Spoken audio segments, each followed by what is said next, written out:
กินถ้าแล้วก็กินเข่าอีกแล้วยังไฮเดียวก็กินเข่าอีกแล้วสิไปซ้ำพี่น้องสิไปซ้ำยังไฮหนึ่งแล้วก็จังสีมือจังสีแยกง่ายพี่น้องบ้านใครบ้านมันกินอีกแล้วได้ยังละกินบัดนี้ได้ยังละกินน่ะกินกับเอิญมูเอิญพวกแน่เอิญแต่ไก่เอิญแต่ไก่เอิญมูเอิญพวกเนี่ยแต่ว่ากินน่ะเอาเนาะแกงลงไว้อยู่ตุ่มน้อยจับกัดข้อโลดกินเมเซียวกินให้ชุดท้ายแล้วเมเซียวเขาสิขาดแล้วกินพากันกินผู้เยอะก็กินได้อย่าไปให้ท้องหิวผู้ใดอยากกับเขามาเด้อใส่แล้วตีนว่าหรือว่ามาเด้อตีนคือว่าในนี้เอามาที่ไว้ดำมื่นบัดขึ้นมากินข้าวเพราะว่าคาดแล้วขอเหือขอแห้งไผอยากกับมากินกับเขากับเรือสำนีแหละตกแรงมากนั่นไปนั่งใจเมียเจ้าผุนนะเอาอีกแหละเจ้าที่เขาใจพิษอย่ามานั่งใกล้คนปีงอนกันดูเมียหน่อยใหญ่ๆแล้วก็ได้เฮ้ยไปหาน้ำเพชรน้ำกันกันไปแล้วก็ไปกันอยู่กันงอนกันเนาะพี่น้องชายาพลรวมคนใหม่เลยจ้าเนาะ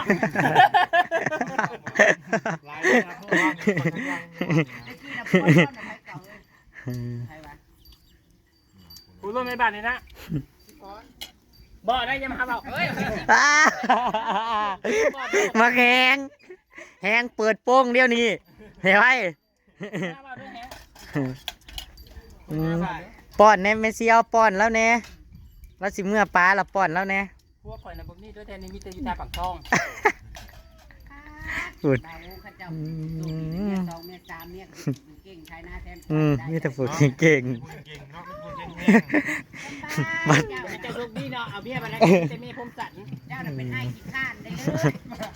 มีเห็ดเทียนบ่มีเห็ดเทียนทุกอย่างขี้ข้านจะรู้ว่าเฮ้ยขี้ข้านจะได้ข่าวของพี่ข้านจะได้ไปเที่ยวเรารวยเลยได้เดียวนี่นั่นไปเที่ยวแต่เวี่ยงพุ่นเจ้าได้ไรแม่เจ้าก็เปลี่ยนศาสนาเลยคืออินเดียเนี่ยดิหัวหนังสั่งอันเดียกินดูบ่กินดูเมียเห็ดอ๋อที่เขามีเมียหลายๆคนมีบางคนหาได้ยุบานเท่าก็มีคนกันยุบานเท่าก็มีคนกันนะพวกทางคนเท่าหัวเห็ดหัวเป็นเนี่ยเห็ดหัวเห็ดบริษัทเยอะถ้ากินเบอร์เองกับซิมกใกล้แต่ละกินชาชีเวียนอยู่ไหนมันเวียนอยู่นี่เป็นแต่งเขาพ่อ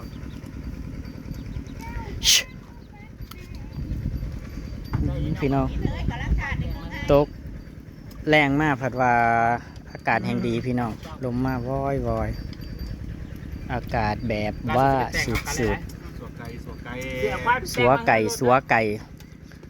ไก่ตั้งแต่เที่ยงพุ่นแล้วพี่น้องต่างเข้ากันมาถึงเมืองซอกทอดแล้วกันนี่พูดแล้วว่าจะกบกู้อ่ะแต่ก็ทำแบบให้เป็นรุ่นนะเป็นเบิ้ลจอง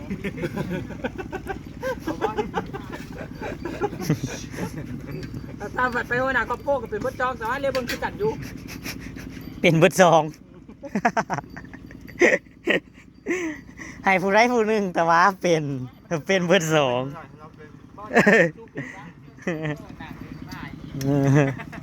นางเบียงบ่ายลูกท่วงว่านางเบียงบ่ายอีกเอากันแล้วเป็นผู้หญิงเนาะจะเบิ่งผมแล้วแน่พุ่นผมหลากส่วนน้องคนแข้งหลากส่วนน้องลูกไส้ก็ได้เบิ่งผมหน้ามาแม่แน่พุ่นฝ่าวกินคนละหนาพี่น้องคนละหนาขาดสิแล้วคนละหนากระเทอะอันแหละกันสิมือกันอะไรเรือคนละหนากันแล้วมืออื่นกันนอนพักผ่อนมืออื่นกับไปเหตุอย่างอื่นให้ในน้อยนึงคนละหนาละหนา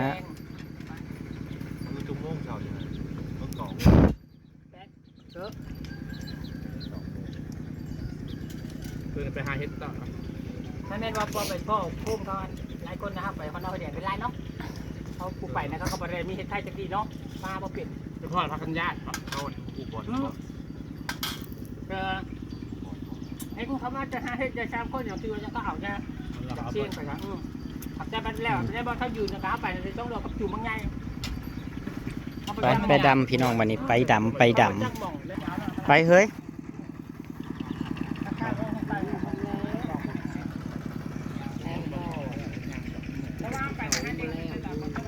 อากาศดีดี เย็นเย็นมันกระเทินแล้วมันเหลือให้เดียวพี่น้องเพื่อนก็บอกว่าให้เมื่อนะพี่น้องเพื่อนบอกว่าให้เมื่ออื่นเพื่อนสีดำซ้ำเองเพื่อนว่าโอ้ยมันกระเทินแล้วเหลือให้หน่อยหนึ่งก็เลยซอยกระเทินได้ซอยหมูแล้วก็ซอยให้มันแล้วเนาะพี่น้องเนาะซอยครึ่งๆกลางๆกับแจ็คซีมายังแม่นบอกพี่น้องเสียงเขียดที่แอกห้องเมืองไหนพี่น้องเคี้ยวขึ้นไหวอะลีเบิ่งในเขานะงามเลยมันเลยว่าเบิ่งในแตกคือว่าแล้วมันเป็นเขาหน้าบ้านเลยพี่น้องตีนบ้านมันสีงามบอกว่าสีหวานหรือสีดำงาม เจอกันติ้งน้ำเย็นแล้วนะคุณเพิ่มบอก จานาร้องแอกแอกแอกแอกแอกแอกพี่น้องแอกแอกแอกแอก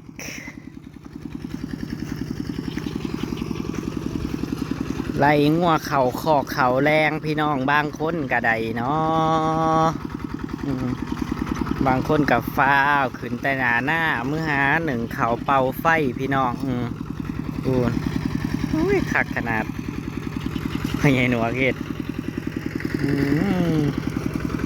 บรรยากาศแบบนี้พี่น้องหาดูได้ยากเด้อลงคนละหนา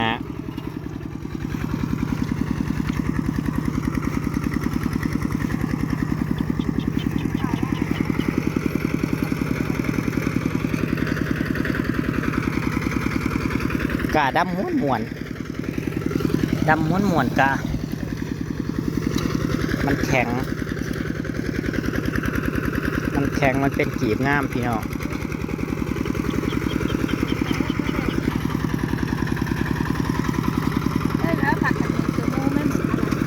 เขาไม่ได้เลี้ยงหมูแล้วเลยมีแต่เป็ดโดยมีแต่เป็ดแต่ไก่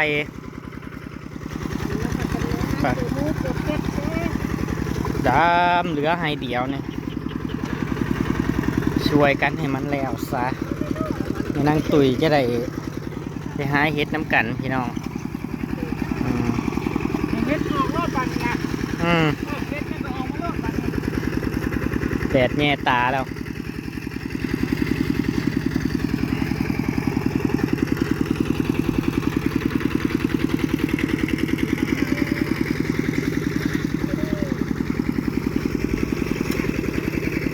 เฮ้ยเอาหมวกมาแน่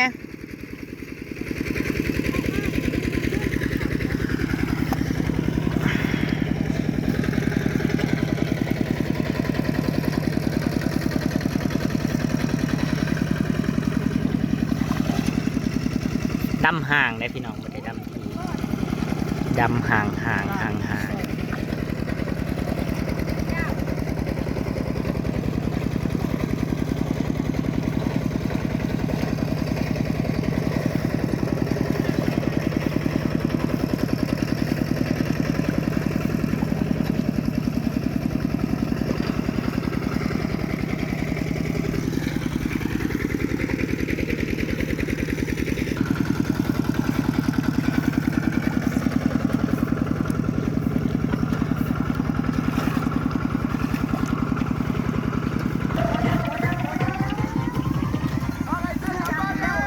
แล้วปีหน้าเจอกันใหม่ปีนี้เอาซัมนี ปีนี้เอาซัมนีปีหน้าว่ากันใหม่พี่น้องหน้าเมเซียวตุยแล้วเป็นที่เรียบร้อยพี่น้องเหลืออีกคนละนาพี่น้องเหลืออีกคนละนาก็เสร็จแล้วดีใจบ่เมเซียวดีใจจ้ากันผู้เบาอยู่ใจมันไม่ต้อยกันมาแล้วจ้านั่นเด้มีแต่ผู้เดียวนะบอสพอเซียวกับมาซอยแม่เซียวกับมาซอยหาแต่ทาปางทองนั่นผู้เดียวปีหน้าเขาบ่ต้องมาเด้อทาปางทองมาผู้เดียว โอ้ยดำนาเสร็จแล้วจ้า ครับ นี่เป็นสิบห้าเราที่ระบบอยู่ ไปบัดนี้เฮารอปลารอดงเต็มที่บัดนี้ไปหา บ้านเป็นลูกหญ้าอยู่ ว่าแม่ ค่ะจะไปกินดอก หาหน่อมงหน่อไม้แล้วบาดนี้หาคุดจิลงจิรอครับ หาหนอโจดหนอเพกหนอหยังกะว่าพี่น้องตามป่าตามดงมาต้มมาแกงแซ่บๆพี่น้องปนจิโปมเนาะผู้ใดว่างก็ไปกินเลือดแปลงเด้อมืออื่นเด้อกินเลือดแป้งเป็ดเด้อมืออื่นเด้อว่าวงไปกินเลือดแป้งเป็ดจังมื้อ มันจะได้กินอยู่บ่อย่าไปกินคือมื้อนั้น ได้กินอยู่เพื่อนได้กินอะไรก็ได้กินถ้าไปนั่น เอาแล้วหาหา ผู้ยาง เราโมนาบ่ได้กินเลือดแปลงเนาะ แก้มือไหมแก้มือไหมแก้มือไหมพี่น้องแก้มือไหมมือนำบ่ได้กินซ้ ฟังใน YouTube บ่ได้บ่เอ้ย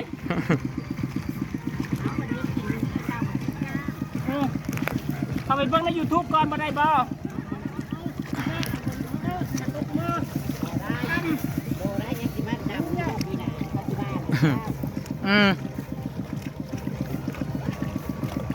รับเมาดูไม่เซียว ทำมาได้ไหน เอาดำรับเมา คอยรับบ่ได้คอยบ่ดำบ่เป็น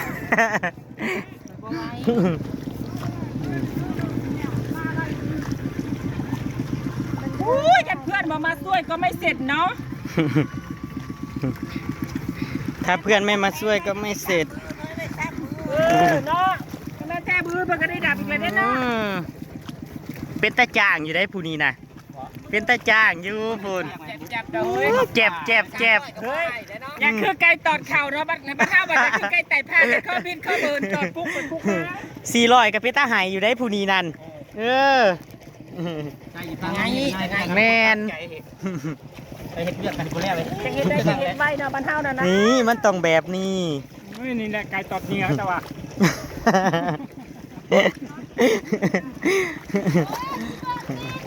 เฮานี่คือไก่ตอดของมุมซุกนะ เอาอายเอาดำอายดำดำอายดำ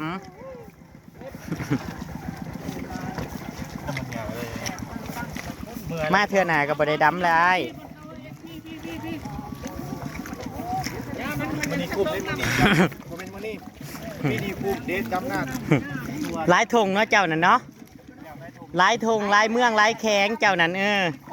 ไปถูกเมืองนั่นส่วนไม่เชียวตุยขอไปโลดก็ไม่เชียวมาล่านั่นดิ ก็อยู่แต่ก็โอ้ยดีนี่นะพี่น้องมันเฮาก็เป็นพวกนี่ เนาะมันสิลายอยู่แล้วมันหักมันเป็น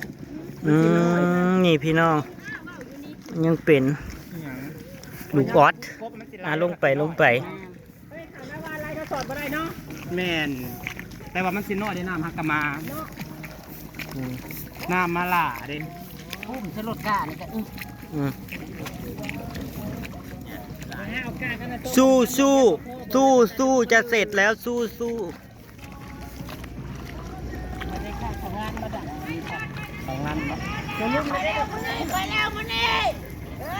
แล้วเลยเด้อบอกหลวงพ่อได้เฮ้ยหลวงพ่อแล้วเด้อ บอกหลวงพ่อแน่ บอกแล้วไป ไอ้ บอก จัวเจ้าจะไปรำคาญเสียงไถนาอีกแล้ว นอนรับแล้วบ่นอนเว้นรับแล้ว โอ้ยเพิ่นสิไปเที่ยวออกคนนี้นี่ เจ้าสิบ่ได้ลูกสี่กองเด้อโกงจะเข้าแล้วบ่น้องลิ้นได้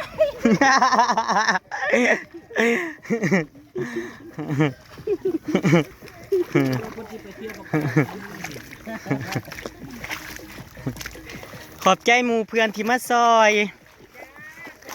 ขอบใจหมู่เพื่อนที่มาซอย แล้วเราก็เมื่อเด้อเพื่อนไผเพื่อนมันบ่มีข้าวย่อเด้อ นี่บ่ลงมาน่ะ บ่มีข้าวย่อแล้วนะเพื่อนไผเพื่อนมัน แผนกท้ายนี่เด้อ จะอย่ามาขี้เดียดได้เมเซียวเอาเมเซียวเอาดำไปไว้เมเซียวรับเมาเมเซียวรับเมาเราหยัง ไม่เชี่ยว กะสิขอเหือขอแห้งไม่เชี่ยวสักมือได้บ่ ว่ามา ไปลุกว่านไปลุกหญ้าซอยแหน่สิเฮ็ดเลือดแป้งให้กินมืออื่นนั่น มีทางหน้ามาวานปีนี้ไม่ได้ไปดำซอยจากต้นมีมาวานปลูกหญ้าเยี่ยวอ้าว พี่น้องมีความคิดเห็นจังไดพอเชี่ยวกับบ่ว่างแต่สิไปกับเฮ็ดผัดว่าออกทึนบ่ได้เก็บเฮ็ดน้ำหมูแล้วถ้าไปซอยไม่เชี่ยวก็ได้ สิไปมือได้ก็เฮ็ดออก ไม่เสียไปตะโซกันพ่อไปอยู่ ไม่เชี่ยวโอ้ยมึงไงสิ เฮ็ดมันเป็นตะกินกว่าแม่เชี่ยวเฮ็ดจังไดซะก็ต้องเอาเฮ็ดก่อนเว้าลีเด้อแม่เชี่ยวเด้อเขาเอื้อคอแห้งมืออื่นนั่น สิขาแม่เชี่ยวให้เป็ดกินเขาเอื้อคอแห้ง ฮะบ่าวงน่ะไปส่วนช่องแหงเด้อ แม่นบ่ อยู่ว่ามือนี่ว่างเนาะมือว่าง ฮันเด้มืออื่นว่างแล้วแม่เสียวว่างแล้วมึงไปหับอยู่ไส ไปรับสวรรค์ อ๋อ บินตรงมาแต่พุ่นละมาไปเลย มืออื่นกะ อยู่ในจักมือลูกนางที่อยู่จักมือ บ่าวงหันใด เต็มที่นั้น อ๋อบ่าวงหันสิเมื่อมืออื่นสรุปนะ แจ้งคนเลี้ยงไปบอกกัน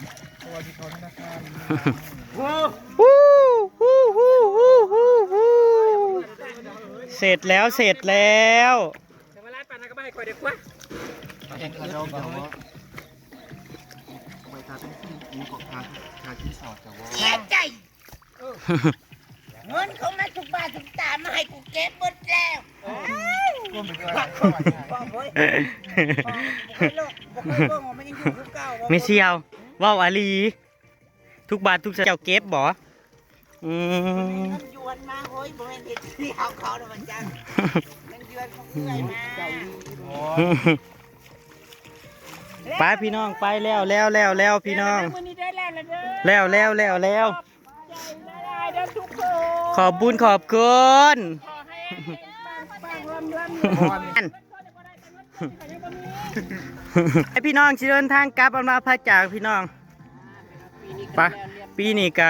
เซตเป็นทีเรียบร้อยพี่น้อง เพื่อนหลายๆเด้อจ้ามาช่วยดำนาจุด ม่วนอาลีได้ม่ว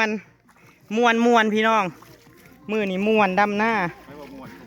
ม่วนไปพี่น้องเจอกันคลิปหน้าสวัสดีครับ เอาหัวนะว่าถ้าเป็นกำแพง เมื่อยดิ